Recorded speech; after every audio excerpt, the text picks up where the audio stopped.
اعوذ باللہ من الشیطان الرجیم بسم اللہ الرحمن الرحیم الحمد للہ رب العالمین والصلاة والسلام علی اشرف الانبیاء والمرسلین واہل بیتہ الطیبین الطاہرین اما بعد۔ سورہ مبارکہ بقرہ آیت نمبر 220 سے 224،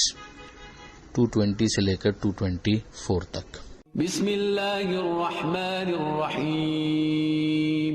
فی الدنیا والآخرہ وَيَسْأَلُونَكَ عَنِ الْيَتَامَى قُلْ إِصْلَاحٌ لَهُمْ خَيْرٌ وَإِن تُخَالِطُوهُمْ فَإِخْوَانُكُمْ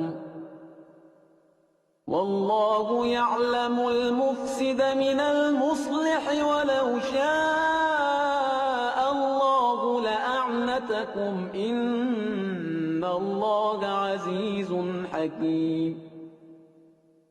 ولا تنكحوا المشركات حتى يؤمن ولأمة مؤمنة خير من مشركة ولو أعجبتكم ولا تنكحوا المشركين حتى يؤمنوا ولعبد مؤمن خير من مشرك ولو أعجبكم أولئك يدعون إلى النار والله يدعو إلى الجنة والمغفرة بإذنه ويبين آياته للناس لعلهم يتذكرون وَيَسْأَلُونَكَ عَنِ الْمَحِيضِ قُلْ هُوَ أَذًى فَاعْتَزِلُوا النِّسَاءَ فِي الْمَحِيضِ وَلَا تَقْرَبُوهُنَّ حَتَّى يَطْهُرْنَ فَإِذَا تَطَهَّرْنَ فَأْتُوهُنَّ مِنْ حَيْثُ أَمَرَكُمُ اللَّهُ إِنَّ اللَّهَ يُحِبُّ التَّوَّابِينَ وَيُحِبُّ الْمُتَطَهِّرِينَ نِسَاؤُكُمْ حَرْثٌ لَكُمْ فَأْتُوا حَرْثَكُمْ أَنَّا شِئْتُمْ وَقَدِّمُوا لِأَنفُسِكُمْ وَاتَّقُوا اللَّهَ وَاعْلَمُوا أَنَّكُمْ مُلَاقُوهُ وَبَشِّرِ الْمُؤْمِنِينَ وَلَا تَجْعَلُوا اللَّهَ عُرْضَةً لِأَيْمَانِكُمْ أَن تَبَرُّوا وَتَتَّقُوا وَتُصْلِحُوا بَيْنَ النَّاسِ وَاللَّهُ سَمِيعٌ عَلِيمٌ۔ یہاں آغاز میں پروردگار عالم نے اس صفحے پر ایک تو پچھلی آیت جو تھی وہ مکمل ہو رہی ہے، جو انفاق کے بارے میں تھی، کہ جہاں تفکر کی بات تھی کہ شاید تم لوگ غور و فکر کرو دنیا میں بھی اور آخرت میں بھی۔ اس کے بعد جو اگلا سوال ہے، یسألونک عن الیتامى، اے حبیب آپ سے سوال کرتے ہیں یتیموں کے بارے میں، یعنی جس کا نابالغی میں باپ کا سایہ سر سے اٹھ گیا، اصطلاح شریعت کے اندر اس کو یتیم کہا جاتا ہے۔ پروردگار عالم فرماتا ہے کہ ان کے معاملات کی اصلاح کرنا یہ اچھا ہے، اور اگر تم ان کے ساتھ منگل ہوتے ہو، ملاقات رکھتے ہو، مکس کرتے ہو، ایون اپنے پاس رکھتے ہو، تو وہ تمہارے بھائی ہی تو ہیں۔ یعنی اگر سوسائٹی کے اندر کوئی ایسا نظر آئے کہ جس کا کوئی لک آفٹر کرنے والا، دھیان رکھنے والا نہ ہو، تو بہرحال پھر یہ ایک اجتماعی ذمہ داری تو بنتی ہے، اور اللہ مفسد کو مصلح سے خوب پہچانتا ہے کہ کون فساد کرنے والا ہے اور کون اصلاح کرنے والا ہے۔ اگر اللہ چاہتا تو تمہیں مشکل میں ڈال دیتا، منع کر دیتا، مگر اللہ عزیز ہے، حکیم ہے، یعنی زبردست بھی ہے اور حکمت والا بھی ہے۔ ایکچولی اس کے بارے میں مفسرین نے یہ بھی بیان کیا کہ سورہ نساء کی ایک آیت نازل ہوئی تھی کہ وہ لوگ جو یتیموں کا مال کھا جاتے ہیں وہ اپنے پیٹ میں آگ بھر رہے ہیں اور عنقریب وہ جہنم میں داخل ہوں گے۔ تو یہ جو یہاں پر تنبیہ کی، اس کی وجہ سے بعض افراد نے احتیاط میں اس حد تک جانے کا سوچا کہ پھر ہم یتیموں کے معاملے کو بالکل ہی اپنے سے دور رکھیں کہ کہیں ایسا نہ ہو جائے کہ کوئی ہماری طرف سے لغزش ہو جائے۔ تو اس کو یہاں پر کریکٹ کیا جا رہا ہے کہ تمہارے ذہن میں اگر یہ خیال آ رہا ہے تو اسلام بہرحال تم سے یہ بھی نہیں چاہتا، ورنہ تو یتیموں کا معاملہ بالکل ہی بگڑ جائے گا۔ تو ان کو تو ان کے جو مال ہے اس کی بھی اصلاح کی ضرورت ہے، اور ان کے جو اخلاق ہیں ان کی بھی اصلاح کی ضرورت ہے. تو کسی بزرگ گارجین کی سرپرست کی بہرحال ان کو ضرورت ہے، اور اگر فارمل کوئی ان کا سرپرست نہ ہو تو پھر یہ اجتماعی ذمہ داری معاشرے کی بنے گی. پھر اس کے بعد جو اگلی چیز یہاں پر بیان ہو رہی ہے اس صفحے کے اوپر، وہ نکاح سے متعلق ہے کہ مشرک عورتوں سے نکاح نہ کرو جب تک وہ ایمان نہ لے آئیں. اور پھر یہ بھی سمجھایا گیا کہ اگر ایک مومنہ ہے اور بظاہر کنیز ہے تو وہ اس مشرک عورت سے بہتر ہے، چاہے وہ تمہیں کتنی ہی پسند کیوں نہ ہو. یعنی ممکن ہے کہ وہ بہت خوبصورت و حسین ہو، لیکن اگر ایمان کی دولت سے آ رہی ہے تو پھر اس کا شرک وہ اتنا خطرناک مسئلہ ہے کہ اس کی وجہ سے اسے نکاح میں مت لو اور اس سے شادی مت کرو. پھر اس کے بعد کہا جا رہا ہے کہ اور مشرکین کو بھی اپنی لڑکیاں مت دو، یعنی اپنی بیٹیوں کی شادیاں یا جو تمہارے زیر کفالت ہیں ان کی شادیاں ان کے ساتھ مت کرو یہاں تک کہ وہ ایمان لے آئیں. اور پھر یہ سمجھایا گیا کہ دیکھو اگر مومن ہے لیکن غلام ہے تو وہ بہتر ہے اس مشرک سے کہ چاہے تمہیں وہ بہت زیادہ پسند ہی کیوں نہ ہو، ہینڈسم ہے، اسمارٹ ہے، اسی طرح سے مثلا مالدار ہے، مگر مشرک ہے. تو عبد مومن یعنی مومن اگر غلام بھی ہے، اب اس کا مطلب یہی ہوا کہ غلام تو بالکل ہی نیچے کا معاملہ آ گیا، غریب ہے لیکن مومن ہے،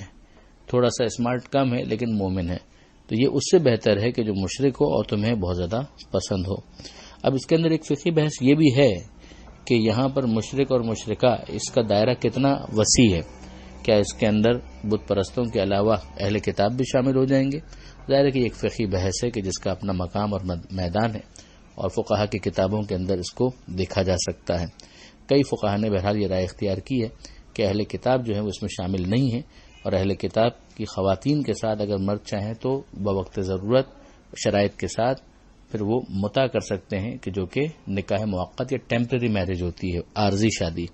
لیکن اگر نکاح دائمی کا مسئلہ ہو تو وہ اس کی بھی اکثر فقہا اجازت نہیں دیتے.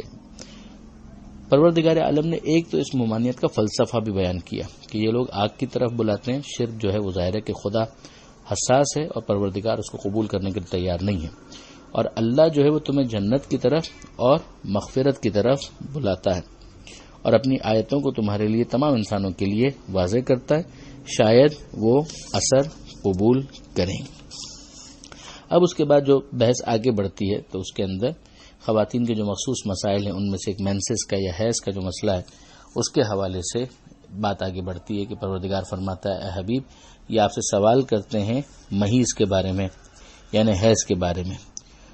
اب یہ پچھلی شریعتوں کے اندر بھی ظاہر ہے کہ اس کے حوالے سے احکام تھے، کچھ لوگوں کے اپنے نارمز اور کسٹمز ہوتے ہیں تو اس کے اعتبار سے لوگ چل رہے ہوتے ہیں. تو پیغمبر اکرم سے یہ سوال کیا گیا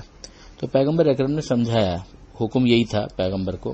کہ حبیب ان سے کہہ دیجئے کہ یہ اذن گندگی ہے، اور حالت حیض میں یہ پیریڈز ہوتے ہیں اس میں اپنی ازواج سے اپنی خواتین سے الگ رہو اور ان کے قریب مت جاؤ. قریب مت جاؤ سے مراد ازدواجی تعلقات، نہ یہ کہ ہاتھ لگانا بھی منع ہو گیا. ان کے قریب مت جاؤ یعنی ان سے ازدواجی تعلقات قائم نہ کرو جب تک کہ وہ پاک نہ ہو جائیں، اور جب وہ غسل کر لیں طہارت کر لیں تو پھر اس کے بعد ان کے پاس اس طرح سے آؤ کہ جیسے اللہ نے تمہیں حکم دیا ہے. اب اس کے اندر وہ سارے احکام آ جاتے ہیں، مثلا 4 ماہ سے زیادہ کی تاخیر نہیں ہو سکتی ہے شوہر کی طرف سے کہ وہ ازدواجی تعلقات کو قائم ہی نہ کرے. اسی طرح سے مثلا ماہ رمضان کے اندر ممانعت ہے کہ روزے کے دوران ازدواجی تعلقات قائم نہیں ہو سکتے. حالت احرام کے اندر جب تک احرام چل رہا ہے حج یا عمرے کا تب تک ازدواجی تعلقات پر پابندی ہوتی ہے. اعتکاف ہے تو رات میں بھی پابندی ہوتی ہے اور دن میں بھی پابندی ہوتی ہے. تو یہ وہ احکام ہیں ان کی طرف متوجہ کیا جا رہا ہے کہ ان کے پاس پھر اس طرح سے آؤ کہ جیسے اللہ نے تمہیں حکم دیا ہے. اللہ یقیناً توبہ قبول کرنے والوں کو اور پاک صاف رہنے والوں کو پسند کرتا ہے. پھر اس کے بعد مزید سمجھایا گیا وہی ازدواجی معاملات کے حوالے سے کہ عورتیں تمہاری کھیتیاں ہیں، یعنی جس طرح سے ایک انسان اپنی کھیتی میں داخل ہونا چاہے داخل ہو سکتا ہے، اسی طرح سے اس بات کی اجازت دی گئی ہے کہ ایک شوہر اپنی بیوی کے پاس جا سکتا ہے اور جو جنسی معاملات ہیں ان کو وہ کر سکتا ہے اور جائز لذتیں بھی حاصل کر سکتا ہے.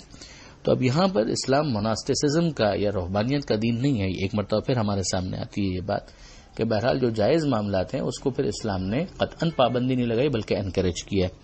تو اس میں ایک دوسرے کی سہولت کا خیال رکھتے ہوئے میاں اور بیوی ایک دوسرے سے لطف اندوز ہو سکتے ہیں، جائز جن سے تعلقات قائم کر سکتے ہیں، اور اس میں کسی قسم کا کوئی مسئلہ نہیں ہے۔ اور پھر یہ بھی کہا گیا کہ اپنے مستقبل کے لیے سامان کر رکھو۔ اولاد کو حاصل کرنا وہ بھی یہی طریقہ ہے کہ انسان شادی کرے اور اس کے نتیجے میں خدا اسے اولاد عطا کرے، اور اس کے بعد یہ بھی کہا جا رہا ہے کہ اللہ کا تقوی اختیار کرو اور جان لو کہ تمہیں اس سے ملاقات کرنی ہے، آخرت بالآخر تمہارے ذہن میں ہونی چاہیے، اور جو مومنین ہیں ان کو خوشخبری اور بشارت دے دیجیے۔ آخری بات جو اس صفحے کے اوپر ہمیں نظر آتی ہے وہ یہ ہے کہ اللہ کو اپنی قسموں کے لیے تختہ مشق مت بناؤ۔ بات بات پر قسم کھانا اور اس کے ذریعے سے اچھے کاموں سے بھی رک جانا، یہ ایک کام مت کیا کرو، اپنی زبان کو کنٹرول میں رکھو۔ ایسا نہ ہو کہ ان قسموں کی وجہ سے تم نیکی کے کاموں کو، تقوی کے کاموں کو، لوگوں کے درمیان اصلاح کے کاموں کو ترک کر دو۔ مثلا کبھی انسان غصے میں آ جائے اور وہ قسم کھا لے کہ اب میں اس کے معاملے میں کبھی نہیں پڑھوں گا، تو یہ خواہ مخواہ کہ اپنے لیے ایک پریشانیاں کریٹ کرنا ہے، تو یہ مناسب نہیں ہے کہ بات بات پر اللہ کی قسم کھائی جائے۔ ہم دیکھتے ہیں کہ اوور آل جو اسلام کا مزاج ہے کہ جھوٹی قسم کھانے کو تو ویسے ہی حرام قرار دیا گیا ہے، مگر جو سچی قسم بھی ہے اسے بھی بہت زیادہ انکریج نہیں کیا گیا کہ انسان بات بے بات سچی قسم بھی کھایا کرے، تو اسے کنٹرول کرنا ہی زیادہ مناسب اور صائب ہے۔ پروردگار عالم سے دعا ہے قرآن مجید سمجھنے اور اس پر عمل کرنے کی توفیق عطا فرما، اور وارث قرآن امام زمانہ کے ظہور میں تعجیل فرما۔ وآخر دعوانا ان الحمد للہ رب العالمین، والسلام علیکم ورحمۃ اللہ وبرکاتہ۔